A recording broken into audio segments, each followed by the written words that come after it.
Isaac Newton, el último de los magos. Newton, influenciado desde muy joven por el mecanicismo cartesiano, cuestionó y desarrolló algunos aspectos del mismo hasta llegar a convertirlo en una verdadera cosmovisión. Sin embargo, él mismo no fue mecanicista, puesto que luchó por recuperar el sentido de la unidad esencial que la ciencia de su época había hecho perder. Su trayectoria intelectual lo alejó del cartesianismo, debiendo retomar elementos valiosos del pensamiento alquímico y del neoplatonismo, para poder dar un salto hacia la ciencia moderna. Las modificaciones que introdujo al cartesianismo son las siguientes. Primero, introdujo un tipo de intermediación entre la mente, res cogitans, y la materia, res extensa, primero como éter y después como fuerza. Segundo, prefirió concebir a los seres vivos como organismos y no como mecanismos. Tercero, propuso la existencia del vacío, negando la existencia de un medio para la transmisión de las fuerzas. Existe suficiente documentación que prueba que Newton no fue un mecanicista en el sentido moderno, sino más bien un alquimista. Según Keynes, 1947, abro cita, Newton fue el último de los magos, el último de los babilonios y los sumerios, la última gran mente que contempló el mundo visible e intelectual con los mismos ojos que aquellos que empezaron a edificar nuestra herencia intelectual hace poco menos de 10.000 años. Newton se movió en la interfase entre lo antiguo y lo moderno, luchando por proyectar la búsqueda del conocimiento hacia el futuro, mientras trataba de preservar el sentido de unidad que la revolución científica hizo perder.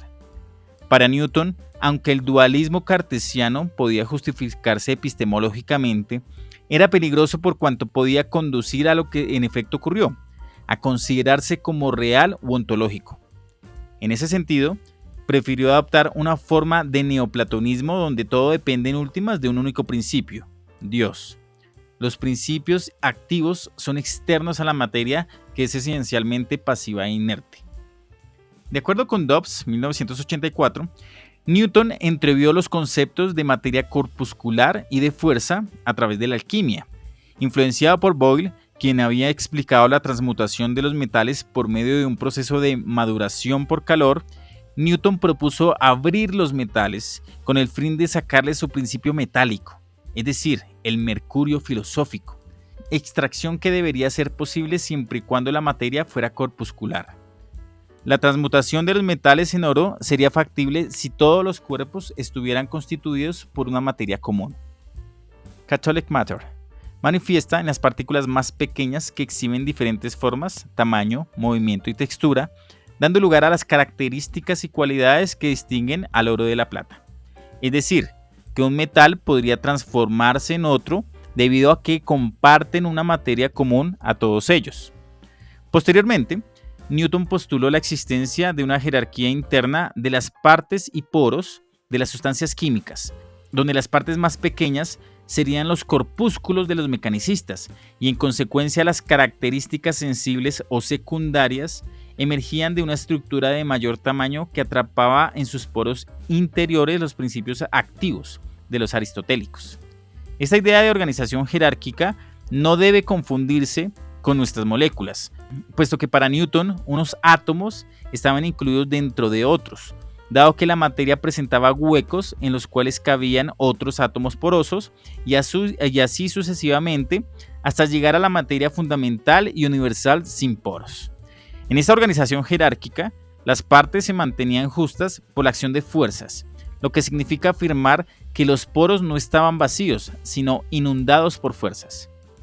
Newton creía, según Dobbs 1984, que el agua podía transformarse por fermentación en sustancias más densas como las presentes en animales, plantas, sales, piedras y otras tierras, para finalmente, por medio de operaciones muy largas, coagularse, produciendo minerales y sustancias metálicas. Dado que la materia constitutiva de todas las cosas era la misma, era posible la transmutación en un sinnúmero de formas por operaciones naturales. Por supuesto que Newton no distinguió entre cambios físicos de estado y cambios químicos, pero justificó brillantemente la teoría corpuscular al sostener que si las partículas fundamentales son las mismas, la diversidad de cuerpos obedece a combinaciones y arreglos diferentes de esta materia fundamental, y en consecuencia podría transformarse la una en la otra siguiendo las mismas operaciones que ocurren en la naturaleza de un modo muy lento por la acción del calor. Para Newton, el calor disociaba y la fuerza atraía, haciendo que el efecto combinado de ambas diera lugar a nuevas configuraciones de la materia o cuerpos con propiedades diversas. Una idea que posteriormente Lamarck retomó casi al pie de la letra. Newton hizo una química sin tabla periódica, es decir, una alquimia que se deslizaba hacia el mecanicismo, a medida que lo cualitativo a nivel macroscópico dependía cada vez más de una propiedad y o magnitud medible a nivel microscópico. Pero si Newton creía en la existencia de una materia universal de naturaleza corpuscular, ¿qué lo movía a extraer el mercurio de los metales? Hay indicios de que Newton creía que las partículas metálicas o mercuriales estaban en un nivel intermedio entre las más grandes poseedoras de cualidades y las más pequeñas, de carácter neutro, ubicadas dentro de ellas, de manera que al abrir las partículas más grandes se liberaban las más pequeñas. Este problema expresaba la tensión entre la antigua concepción de los principios químicos responsables de las cualidades de los cuerpos y la nueva basada en corpúsculos de materia neutros. De este conflicto surgió la visión de la estructura jerárquica de la materia, que para la química moderna es de importancia capital. El deseo de resolver este problema lo motivó a trabajar en la búsqueda del regulus de antimonio. El antimonio es un metal que se presenta en su estado natural como el sulfuro Sb2S3, que puede ser reducido a antimonio metálico mediante calentamiento con hierro de acuerdo con la siguiente ecuación química. Sb2S3 más 2Fe, hierro, igual a 2Sb más Fe2S3. Al enfriarse se separan las capas superiores y se observan los cristales de antimonio metálico en el fondo del crisol formando patrones que semejan ramas de helechos, y cuando quedan en el centro del fondo del crisol parece una estrella con un brillo metálico característico. Este fenómeno llamaba la atención de los alquimistas del siglo XVII, que asociaban la estrella del antimonio con la piedra filosofal, puesto que coincidía con el corazón de León por su relación con el Regulus celestial, la estrella ubicada en el corazón de la constelación de Leo. Pero Newton, racionalista y alquimista, no creía que se tratara de la piedra filosofal, cuya búsqueda infructuosa debía ser abandonada, sino que se trataba de un fenómeno que explicaba aduciendo que algunas partículas metálicas del hierro, es decir, su mercurio o su principio vital, habían pasado al antimonio produciendo el Regulus. No obstante, le inquietaba el significado de la estrella. Para Newton, la estrella metálica depositada en el fondo del crisol era una imagen de la estrella ubicada en el centro de la constelación de Leo, y por tanto poseía la clave acerca de la existencia de líneas de atracción que convergen a un punto central, es decir, una prefiguración de la ley de gravitación universal. No nos llamemos a engaño. Aquí estamos tratando con el contexto de aparición de una conjetura en el sentido popperiano, no con su validación en la cual intervienen experimentos que la ponen a prueba aceptándola o refutándola. La mecánica constituyó justamente esta validación y formalización con criterios empíricos y racionales, mientras que la alquimia fue apenas su prefiguración hipotética o abducción en la mente de Newton. En el siglo XVIII, la noción de principio vital era vaga, general, ambigua e imprecisa. A veces se asociaba con el espíritu mercurial, otras veces con la luz y otras con los principios vegetativos. Pero en todos los casos se refería a un agente que se excitaba por el calor moderado, se volatilizaba con uno más intenso y facilitaba la formación de agregados o cuerpos, los cuales descomponían reduciéndolos al caos.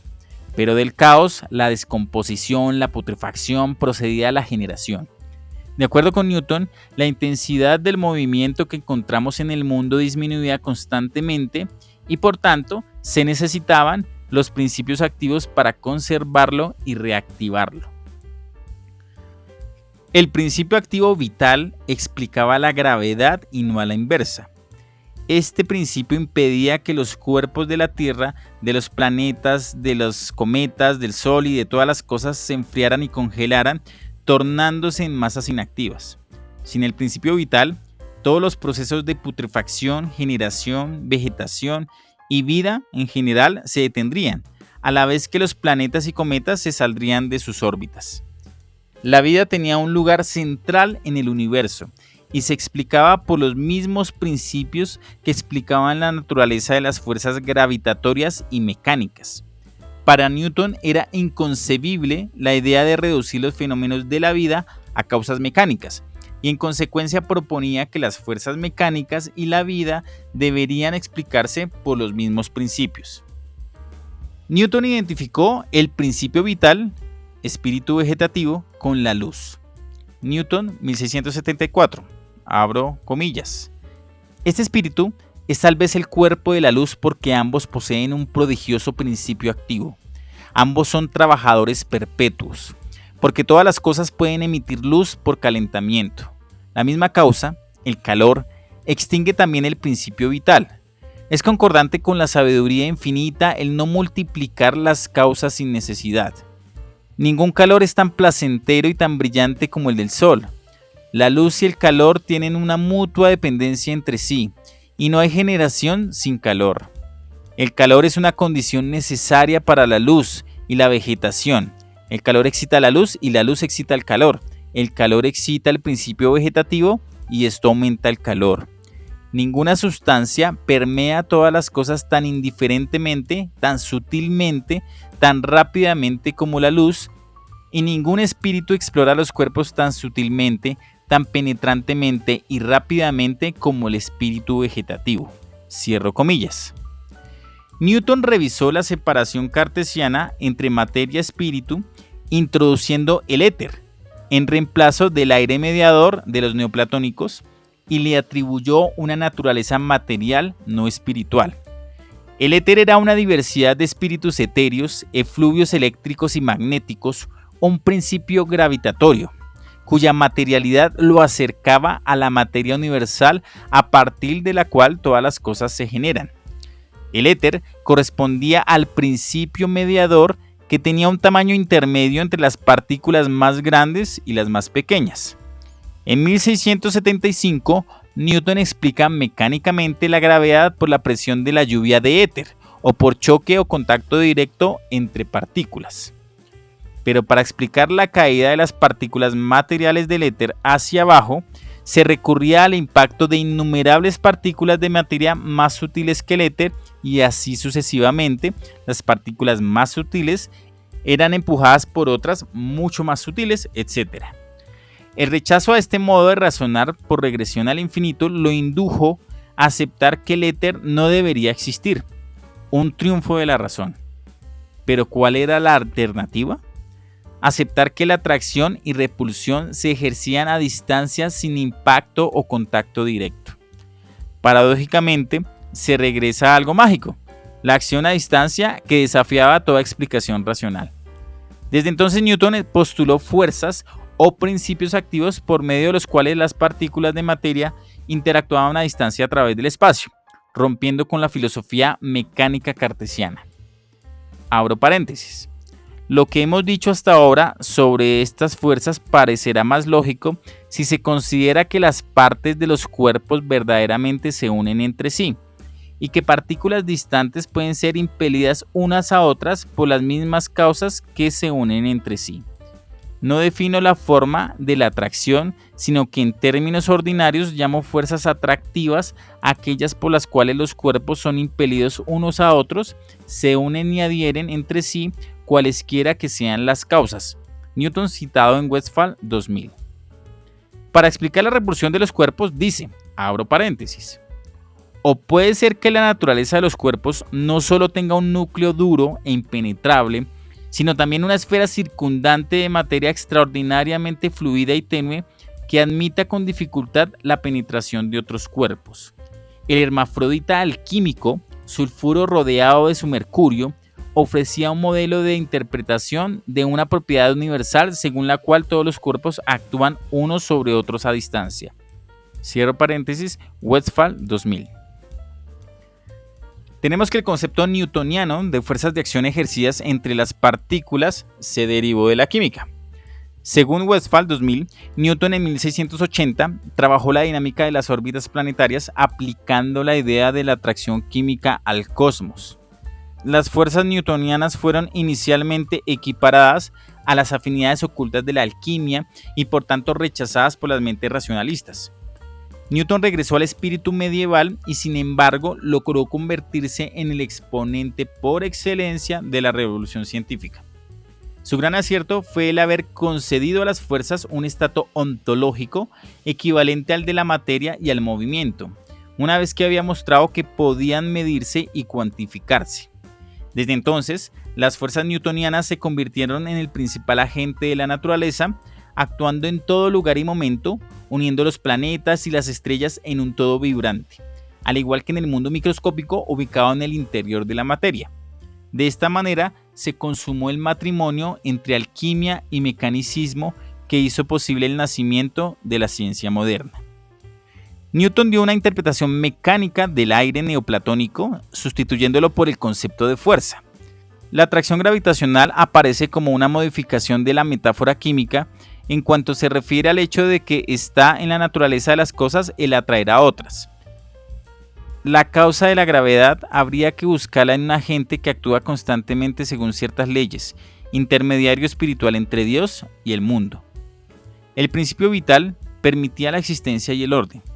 Se ha criticado al sistema mecánico por su incapacidad para explicar la vida, pero este punto es consecuencia del hecho de que Newton defendió la superioridad del principio vital sobre los mecánicos. En el Escolio General de los Principia, Newton dice que no debe suponerse que simples causas mecánicas podrían dar lugar a movimientos tan regulares.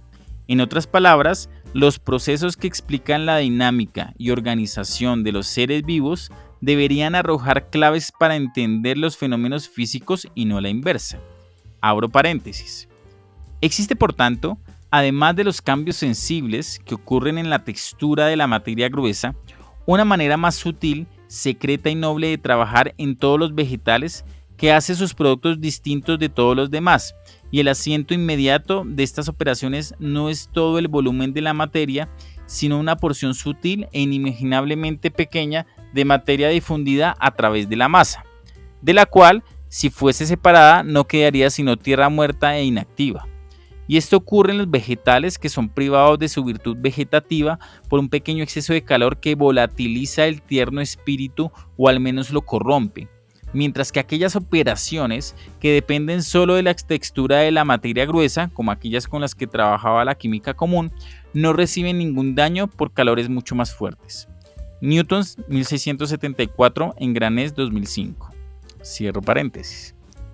Según Dobbs, para Newton, los metales eran la única parte del reino mineral que vegetaba.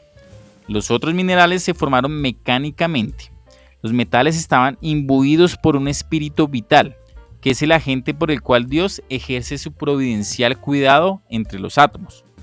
En consecuencia, de acuerdo con Dobbs, para Newton la alquimia era la más importante de sus investigaciones porque estudiaba cuerpos en los cuales el espíritu vegetativo, la fermentación, la generación, la putrefacción y la vida eran más evidentes.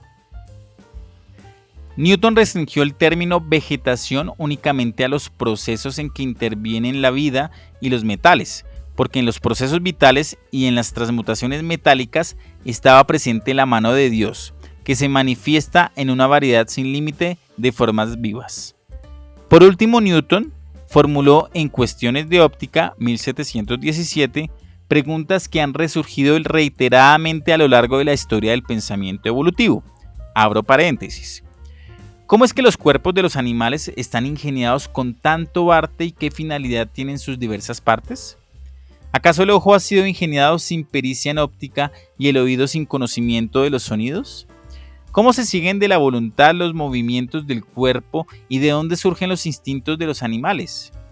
¿No es el sensorio de los animales el lugar en que está presente la sustancia sensitiva y a dónde son llevadas las formas sensibles de las cosas a través de los nervios y el cerebro a fin de que sean allí percibidas por su presencia inmediata en dicha sustancia? No se sigue de los fenómenos que hay un ser incorpóreo, inteligente, omnipresente, que ve íntimamente las cosas mismas en el espacio infinito, como si fuera en su sensorio, percibiéndolas plenamente por su presencia inmediata ante él. Isaac Newton, 1717. A todas las preguntas anteriores, hoy día la ciencia responde que la evolución darwiniana por selección natural explica la adaptación, pero la pregunta de Newton sobre si en la naturaleza operan causas finales sigue provocando enconados debates.